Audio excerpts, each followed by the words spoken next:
What's up, everyone? Name Clear Fantasy Smack Talk. Week 17, last week of the regular season for the real NFL. But sign up for daily. Use the promo code FST.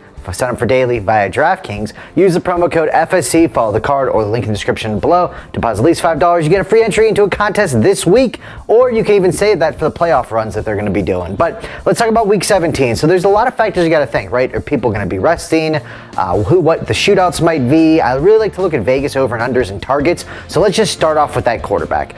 Matt Ryan's going to be my plays, 5,500, and I know what you're thinking. You might have drafted him, and you're like, it was terrible this year, but he plays the Saints, and it's daily, and you're only looking at one league, and the Saints are dead last against quarterbacks. We also have Bortles did. Matt Ryan could have a similar game this week. Next on the list is going to be running backs. We're going to start with Frank Gore, 4,000.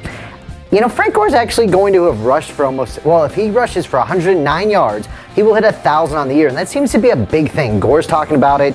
The coaches are talking about it. The line talked about it. So I think there's a legit chance that he goes for over 100 and a touchdown this game, even though he hasn't gone for over 100 in weeks.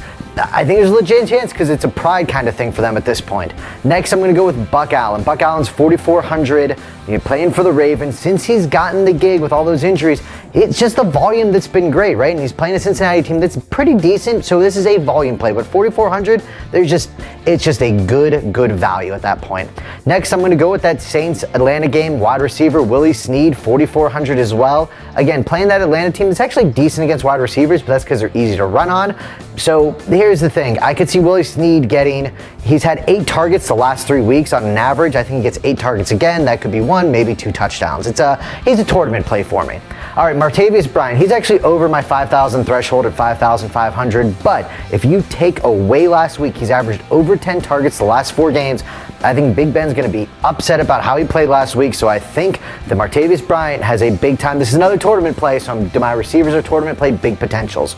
All right, Zach Ertz, he's averaged 15 targets the last 2 weeks. Tight end, obviously, for the Philadelphia Eagles. They're playing the Giants. He's 3,600. 15 targets in 2 weeks. That just can't be ignored. Even though Chip Kelly's fired, I think that Ertz still gets a lot of run this week. And last, I'm going with the Cincinnati defense, 3,300, playing the Ravens. Ravens are just no good. Now, granted, they proved last week against the Steelers they're still in it for their head coach and in it to win. But I think Cincy's defense respects that, and their offense really isn't that good with all those injuries. So that's it, Week 17. Hopefully you win some cash. Good luck.